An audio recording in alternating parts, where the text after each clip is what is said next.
ओम नमो भगवते वासुदेवाय। आप सभी भक्तों को मेरी ओर से राम राम। आज की वीडियो में हम सुनेंगे मार्गशीर्ष मास का दूसरा अध्याय, जिसमें भगवान श्री कृष्ण की लीलाओं का वर्णन है। एक समय की बात है, यशोदा मैया श्री कृष्ण के उलावनों से तंग आ गई और छड़ी लेकर श्री कृष्ण की ओर दौड़ी। जब प्रभु ने अपनी मैया को क्रोध में देखा तो वह अपने बचाव करने के लिए भागने लगा। भागते भागते श्री कृष्ण एक कुम्हार के पास पहुँचे। कुम्हार तो अपनी मिट्टी के घड़े बनाने में व्यस्त था, लेकिन जैसे ही कुम्हार ने श्री कृष्ण को देखा तो वह बहुत प्रसन्न हुआ। कुम्हार जानता था कि श्री कृष्ण साक्षात परमेश्वर है। तब प्रभु ने कुम्हार से कहा कि कुम्हार जी, आज मेरी मैया मुझ पर बहुत क्रोधित है।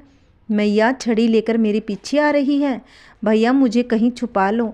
तब कुम्हार ने श्री कृष्ण को एक बड़े से मटके के नीचे छिपा दिया। कुछ ही क्षणों में मैया यशोदा भी वहां आ गई और कुम्हार से पूछने लगी, क्यों रे कुम्हार, तूने मेरे कन्हैया को कहीं देखा है? कुम्हार ने कहा, नहीं, मैंने तो कहीं नहीं देखा मैया। श्री कृष्ण यह सब बातें बड़े से घड़े के अंदर छुपकर सुन रहे थे। मैया तो वहां से चली गई। अब प्रभु श्री कृष्ण कुमार से कहने लगा, कुमार जी, यदि मैया चली गई हो तो मुझे इस घड़े से बाहर निकालो। कुम्हार कहने लगा, ऐसे नहीं प्रभु, पहले मुझे 84 लाख योनियों के बंधन से मुक्त करने का वचन दीजिए। भगवान मुस्कुराए और कहने लगे, ठीक है, मैं तुम्हें 84 लाख योनियों से मुक्त करने का वचन देता हूँ। अब तो मुझे बाहर निकाल दो। कुमार कहने लगा, मुझे अकेले नहीं प्रभु जी, मेरे परिवार के सभी लोगों को भी 84 लाख योनियों के बंधन से मुक्त करने का वचन दोगे तो मैं आपको इस घड़े से बाहर निकाल दूंगा। प्रभु जी कहने लगे, चलो ठीक है, उनको भी 84 लाख योनियों के बंधन से मुक्त होने का वचन देता हूँ। अब तो मुझे घड़े से बाहर निकाल दो। अब कुम्हार कहने लगा, बस प्रभु जी, एक विनती और सुन लो, उसे भी पूरा करने का वचन दो तो मैं आपको घड़े से बाहर निकाल दूंगा। भगवान कहने लगे, वो भी बता दीजिए, क्या कहना चाहते हो? कुमार कहने लगा, प्रभु जी, जिस घड़े के नीचे आप छुपे हो उसकी मिट्टी बेलों के ऊपर लाद के लाई गई है और मेरी इस बेलों को भी 84 के बंधन से मुक्त करने का वचन दीजिए। भगवान ने कुम्हार से कहा, ठीक है कुम्हार, अब तो मुझे निकाल दीजिए, और तेरे बेलों को भी 84 के बंधन से मुक्त करने का वचन दे दिया। कुमार कहने लगा, अभी नहीं भगवान, बस एक अंतिम इच्छा और है, उसे भी आप पूरा कर दीजिए। यह कहकर जो भी प्राणी हम दोनों के बीच के इस संवाद को सुनेगा उसे भी आप 84 लाख योनियों के बंधन से मुक्त कर दोगे। बस यह वचन दे दो तो मैं आपको इस घड़े से बाहर निकाल दूंगा। कुम्हार की प्रेम भरी बातों को सुनकर प्रभु श्री कृष्ण बहुत ही खुश हुए और कुम्हार की सभी इच्छाएं पूर्ण करने का वचन दे दिया। और कुम्हार ने बाल श्री कृष्ण को घड़े से बाहर निकाल दिया। उनके चरणों को प्रणाम करते हुए प्रभु जी के चरण धोए, चरना अमृत लिया, अपनी पूरी झोंपड़ी में चरणामृत का छिड़काव कर दिया। भगवान श्री कृष्ण के गले लगकर इतना रोया और प्रभु की भक्ति में विलीन हो गया। जैसा कुम्हार को वचन दिया भगवान सबको दे।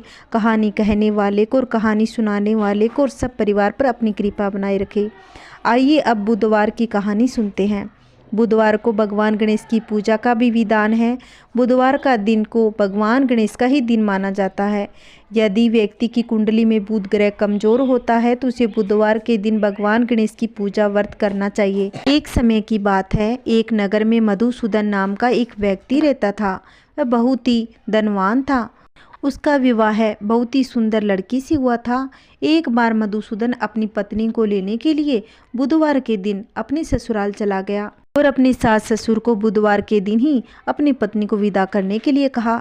उसके साले सालियों ने और सबने कहा, बुधवार को किसी भी शुभ कार्य के लिए यात्रा नहीं करते, लेकिन मधुसूदन नहीं माना। उसने ऐसी शुभ अशुभ की बातों को न मानने की बात कही और दोनों ने बैलगाड़ी से यात्रा आरंभ की।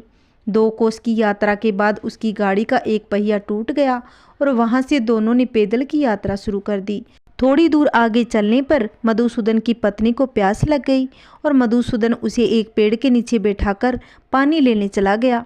थोड़ी देर के बाद जब मधुसूदन कहीं से पानी लेकर वापस आया तो बुरी तरह हैरान हो उठा, क्योंकि उसकी पत्नी के पास उसी की शक्ल का एक दूसरा व्यक्ति बैठा था और उससे हंस हंस के बातें कर रहा था। वह दोनों में कोई अंतर नहीं पाया। मधुसूदन ने उस व्यक्ति से पूछा कि तुम कौन हो और मेरी पत्नी के पास क्यों बैठे हो? मधुसूदन की बात सुनकर उस व्यक्ति ने कहा, अरे भाई, यह मेरी पत्नी है, मैं अपनी पत्नी को ससुराल से लेकर आया हूँ। लेकिन तुम कौन हो और मुझसे ऐसा प्रश्न क्यों कर रहे हो? मधुसूदन ने कहा, तुम जरूर कोई चोर या ठग हो।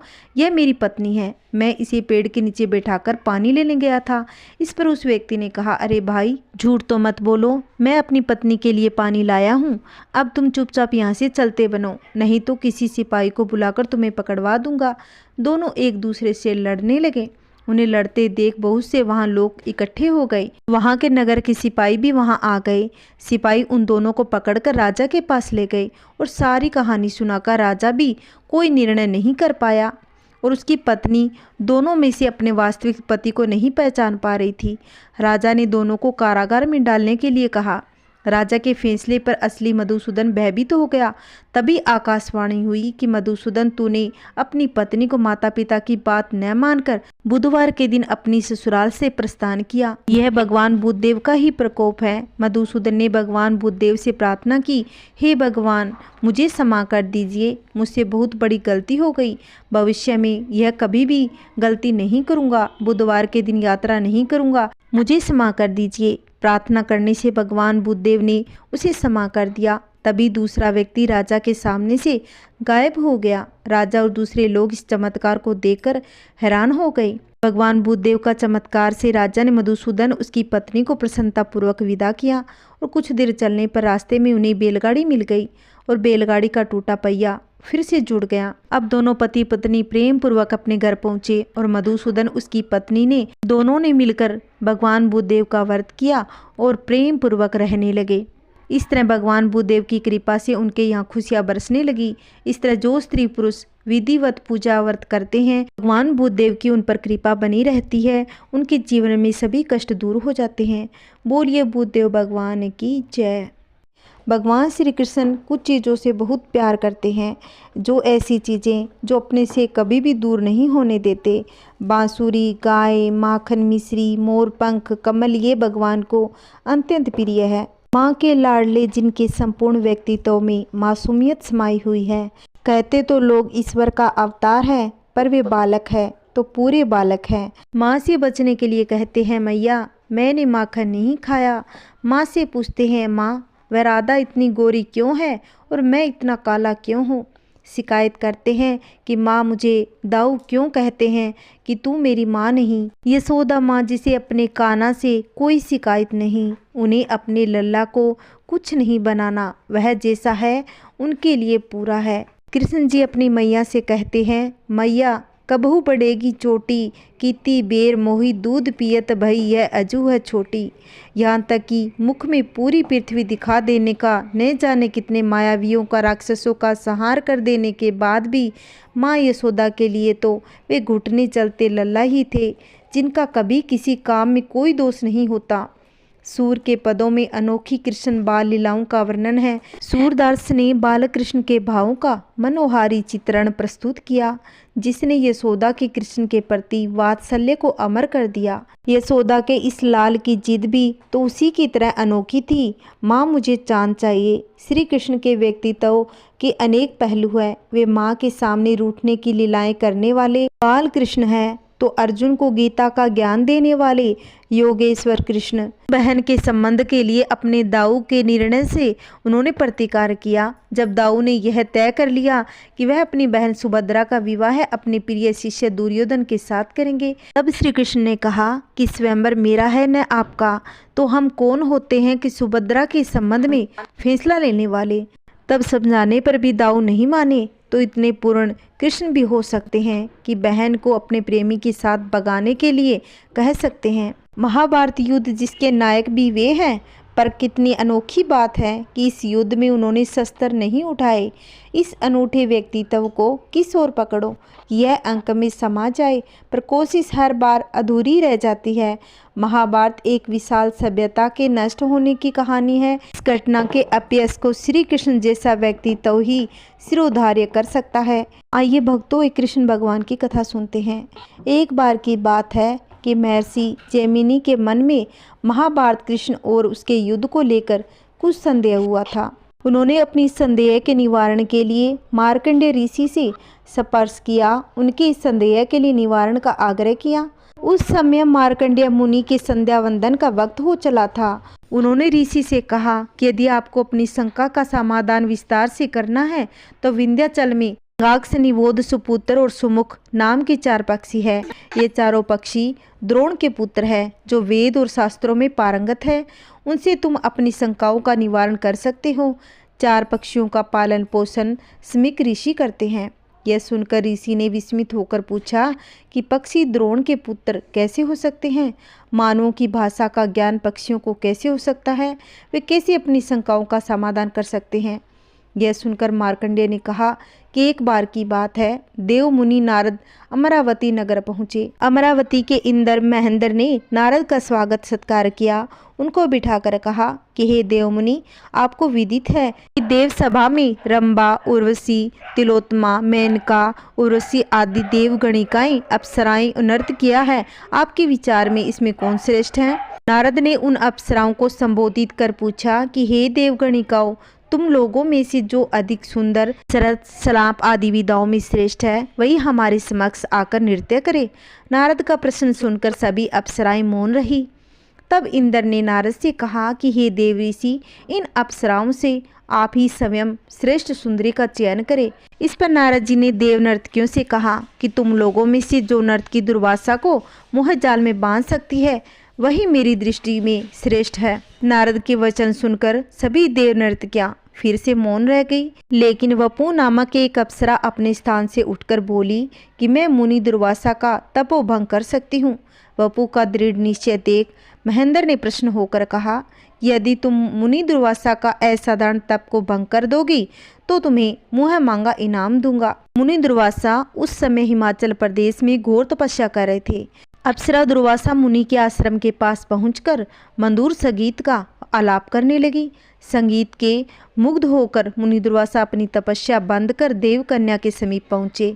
अपना तपोभंग करने वाली देवांगना को देख क्रोध हो दुर्वासा ने श्राप दिया कि हे देव कन्या, तुम मेरी तपस्या में विघ्न डालने के षड्यंत्र से यहाँ आई हो, इसलिए तुम गरुड़ कुल में पक्षी बनकर जन्म धारण करोगी। अप्सरा वपु भयभीत हो गई। उसने दुर्वासा मुनि से अपने अपराध की क्षमा मांगी। वपु पर दया करके महर्षि दुर्वासा ने कहा कि तुम 16 वर्ष पक्षी रूप में जीवित रहकर 4 पुत्रों को जन्म दोगी।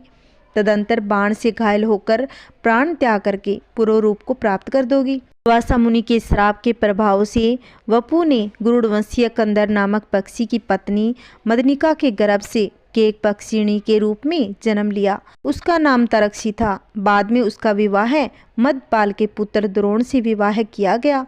16 वर्ष की आयु में उसने गर्भ धारण किया। इसी अवस्था में उसके मन में महाभारत का युद्ध देखने की इच्छा जागृत हुई। वह आकाश में उड़ रही थी। उसी समय अर्जुन ने अपनी किसी शत्रु के ऊपर बाण का निशाना साधा तो दुर्भाग्यवश यह बाण तराक्षी के आंखों को छेदता हुआ निकल गया। वह अपने गर्भ से अंडों को निकालकर स्वयं ही मृत्यु को प्राप्त हो गई। अपने अप्सरा स्वरूप में आकर देवलोक चली आई, लेकिन उसके अंडे गर्भ विच्छेद के कारण पृथ्वी पर गिर पड़े। संयोगवश उसी समय युद्ध लड़ रहे भगदत्त के सुपर्विक नामक गजराज का विशालकाय गलघंट भी बाण लगने से टूटकर गिरा। उसने अंडों को आच्छादित कर लिया। कुछ समय के बाद उन अंडों से बच्चे निकले। तभी उस समय मार्ग से विचरण करते हुए मुनि समीक आ निकले। मुनि उन पक्षी शावकों पर अनुकंपा करते हुए आश्रम ले जाकर पालने लगे। कुछ समय के बाद परिपुष्ट होकर मनुष्य की वाणी बोलने लगे। मनुष्य की वाणी बोलते हुए अपने गुरु यानी मुनि को प्रणाम करने गए तो मुनिवर समीक ने विस्मित होकर उनसे पूछा कि तुम कैसी यह वाणी बोलते हो? तब उन चारों पक्षियों ने अपने पूर्व जन्म का वृतांत कह सुनाया। उन्होंने कहा कि हे मुनिवर, प्राचीन काल में विपुल नामक का एक तपस्वी ऋषि थे। उनके सुकृति और तुम्बुर नाम के 2 पुत्र थे। हम चारों सुकृत के पुत्र थे। एक दिन इंद्र ने पक्षी के रूप में हमारे पिता के आश्रम में पहुंचकर मनुष्य का मांस मांगा। हमारे पिता ने हमें आदेश दिया हम पितर ऋण चुकाने के लिए इंद्र का आहार बने। हमने मना कर दिया। इस पर हमारे पिता ने हमें पक्षी रूप में जन्म लेने का श्राप दे दिया और स्वयं पक्षी का आहार बनने के लिए तैयार हो गए। तब इंद्र ने प्रसन्न होकर हमारे पिता से कहा कि हे मुनिवर, आपकी परीक्षा लेने के लिए मैंने मनुष्य का मांस मांगा था। आप बड़े दयालु हैं, मुझे इसकी आवश्यकता नहीं। यह कहकर इंद्र अपने लोक चले गए। हे गुरुवर, इसके बाद हमने अपने पिता से कहा कि पिताजी आप हम पर कृपा करके हमें श्राप से मुक्त कर दीजिए। हमारे पिता ने अनुग्रह करके हमें श्राप मुक्त होने का उपाय बताया कि हे पुत्रों, तुम लोग पक्षी रूप में ज्ञानी बनकर कुछ दिन विंध्याचल पर्वत की कंदरा में निवास करोगे। महर्षि जैमिनी तुम्हारे पास आकर अपनी शंकाओं का निवारण करने के लिए तुम लोगों से प्रार्थना करेंगे, तब तुम लोग अपने श्राप से मुक्त हो जाओगे। इस कारण हम पक्षी बन गए। उपरोक्त सारा वृत्तांत सुनकर समीक ने उन्हें समझाया कि तुम लोग शीघ्र विंध्याचल में चले जाओ। मुनि समीक के आदेश अनुसार के एक पक्षी विंध्याचल में जाकर निवास करने लगे। यह कथा सुनकर मार्कंडेय जी मुनि ने जैमिनी ऋषि से कहा, हे ऋषि, तुम विंध्याचल में जाकर उन पक्षियों से अपनी शंका का समाधान कर लो। अब जैमिनी महर्षि विंध्याचल पहुँचे। उन्होंने वहाँ उच्च स्वर से वेदों का पाठ करते हुए पक्षियों को देखा। यह देखकर उनके आश्चर्य का ठिकाना न रहा। जब जैमिनी ने उन चारों पक्षियों को प्रणाम किया और उनसे अपने 4 प्रश्न पूछे। इस जगत के कर्ता धर्ता भगवान ने मनुष्य का जन्म क्यों लिया? दूसरा प्रश्न, राजा द्रुपद की पुत्री द्रौपदी 5 पतियों की पत्नी क्यों बनी? तीसरा प्रश्न, श्री कृष्ण के भ्राता बलराम ने किस कारण तीर्थ यात्राएं की? द्रौपदी के 5 पुत्र उप पांडवों के ऐसी जन्य मृत्यु क्यों हुई? चारों पक्षियों ने ऋषि जैमिनी की शंका का समाधान करने के लिए एक बहुत लंबी कथा सुनाई और जैमिनी ऋषि उसे सुनकर संतुष्ट हो गए। इस तरह चारों पक्षियों को भी पक्षी योनि से मुक्ति मिली। श्री कृष्णा, राधे राधे। अगर आपको मेरी कहानी अच्छी लगी हो तो प्लीज़ मेरी वीडियो को ज़्यादा से ज़्यादा शेयर करें, लाइक करें और कमेंट में जय श्री कृष्णा राधे राधे अवश्य लिखना। अगर आपने अभी तक मेरे चैनल को सब्सक्राइब नहीं किया है तो मेरे चैनल को सब्सक्राइब करके रखें, जिससे आने वाली वीडियो की नोटिफिकेशन आपको मिलती रहेगी। जय श्री कृष्णा राधे राधे।